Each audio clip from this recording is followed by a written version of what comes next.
Hello అందరికీ welcome back to our channel Ashwini's kitchen. ఈరోజు మన కిచెన్లో ఏం వండుతున్నామో చూద్దామా? టొమాటో కర్రీ వండుతున్నాం. ఆ స్టైల్లో ఈ స్టైల్లో కాదండి, దాబా స్టైల్లో వండుతున్నాం. దానికి కావాల్సిన పదార్థాలు చూసేద్దామా? నూనె, పోపు దినుసులు, పసుపు, కారం, జీలకర్ర, ధనియా పౌడర్, ఉప్పు, ఉల్లిపాయ ముక్కలు, పచ్చిమిర్చి ముక్కలు, ఎండుమిరపకాయలు, టొమాటో ముక్కలు, జింజర్ గార్లిక్ పేస్ట్, కరివేపాకు, సన్నగా తరిగిన మెంతికూర ఆకు. మరి తయారీ విధానం చూద్దామా?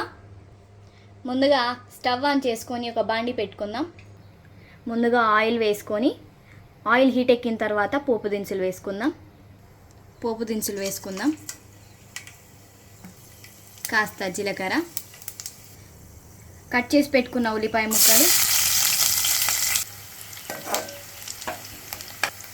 ఆ తర్వాత పచ్చిమిర్చి ముక్కలు, తర్వాత ఎండుమిర్చి, అల్లం వెల్లుల్లి పేస్ట్, కరివేపాకు. అల్లం వెల్లుల్లి పేస్ట్ పచ్చివాసన పోయేంత వరకు వేయించుకోవాలి. ఇప్పుడు మనం చిటికెడంత పసుపు వేసుకుందాం. ఇప్పుడు కలుపుకుందాం. ఇప్పుడు సన్నగా తరిగి పెట్టుకున్న మెంతికూరను వేసుకుందాం.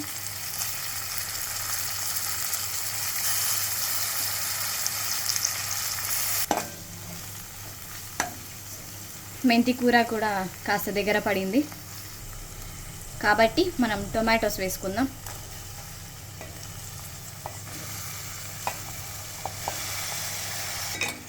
టమాటో ముక్కల్ని కలుపుకొని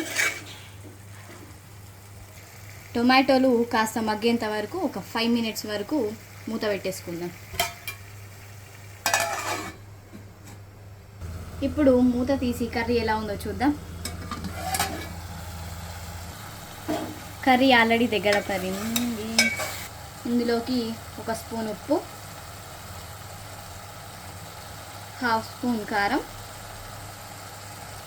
1/2 స్పూన్ ధనియా పౌడర్. ఇప్పుడు మన మిశ్రమాన్ని కలుపుకుందాం.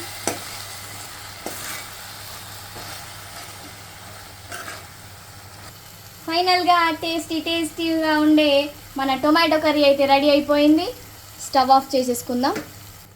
మీరు కూడా ఈ కర్రీని ట్రై చేసి నాకు కామెంట్లో నాకు చెప్పండి. నా వీడియో మీకు నచ్చినట్టయితే like, share and subscribe. Bye bye. మళ్ళీ ఇంకో వీడియోతో కలుద్దాం.